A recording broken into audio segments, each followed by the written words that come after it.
Learning to Be Here, Part 5 of 7. The morning light comes softer than usual, filtered through clouds that seem intent on keeping the day subdued. I awaken without the sharp urgency that has haunted most mornings of my adult life. The alarm's buzz is more of a suggestion than a command. I lie still, feeling the weight of sheets, the subtle warmth of the radiator, and the faint smell of rain lingering in the air. My notebook is on the bedside table, green cover catching a slant of light. I reach for it, pen poised, but pause to notice the silence before writing. The act of noticing, I remind myself, is the point. I brew coffee slowly, savoring the scent and the ritual of measuring grounds and pouring hot water in a measured stream. I watch the bloom rise, bubbles lifting to the surface like tiny, deliberate signals.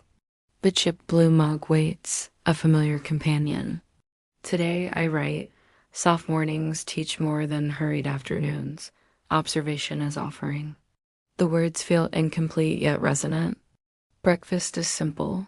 Toast, a slice of cheese, and the occasional pause to watch a bird land on the windowsill. Its small movements are precise, careful, entirely itself. I smile at the ordinariness, feeling it anchor me in ways that past busyness never could. Work awaits, but I move toward it differently.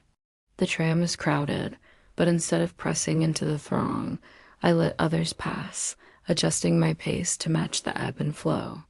Marta greets me with a quiet nod. No teasing today, just acknowledgement. Her attention is calm, reflective, and I sense a subtle shift in our rhythm together. Morning meetings unfold with a series of miscommunications that could have spiked frustration. Instead, I notice the small opportunities to clarify, to listen, to respond thoughtfully. Each pause, each reflection, each measured word becomes a choice, a deliberate step away from past habitual urgency. Lunch brings me back to streets slick with rain. I walk alone, umbrella tilted, boots splashing shallow puddles. I stop at a cafe I'd passed countless times but never entered. Inside, the warmth and smell of baked bread, roasted coffee, and old wood feel like a small revelation. I order a pastry, sit near the window, and allow myself to simply observe. The people around me, students studying, an elderly couple sharing tea, a man tapping at his laptop, are each immersed in their worlds. Watching without expectation becomes an unexpected gift. Back at the office, the afternoon stretches. A project deadline looms, but instead of reacting with tension, I break the tasks into deliberate increments.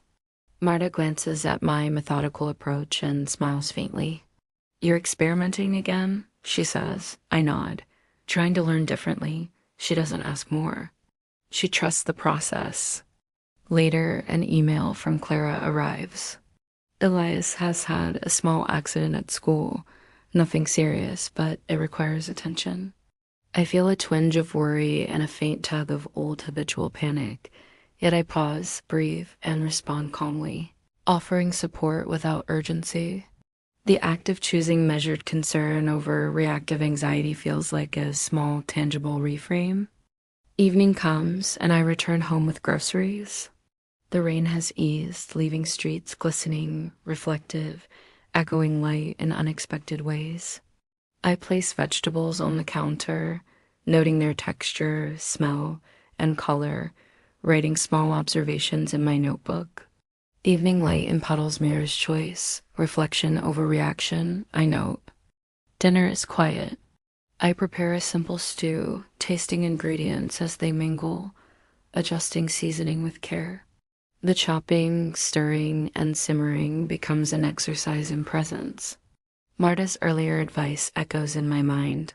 Attention to the small things allows the larger tasks to lose their weight. After cleaning, I take a brief walk. Streetlights glow softly on wet asphalt.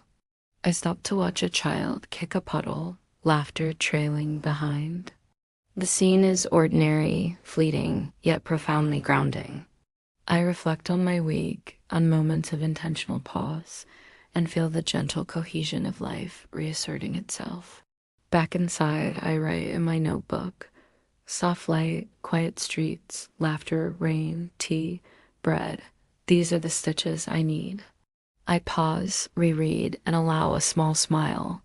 The notion of a gentler ending is no longer abstract. It is visible in small acts, noticing, listening, walking, breathing. Night deepens. I brew tea, sit at the table by the window, watching the faint shimmer of distant lights. Thoughts of Clara, Marta, and my father interweave, past and present touching lightly. I sip slowly, noting the warmth, the taste, the steam curling toward the ceiling. The ordinary has begun to feel sacred, a foundation for the changes I practice daily. I close the notebook, leave it beside the mug, and let the night enfold me. Sleep comes with a quietude previously unknown, a sense of continuity rather than interruption, a gentleness practiced rather than demanded. Tomorrow holds possibility, yes, but also the ongoing work of attention, of small choices made deliberately. In that, the rhythm of life feels newly stitched, continuous, and tender.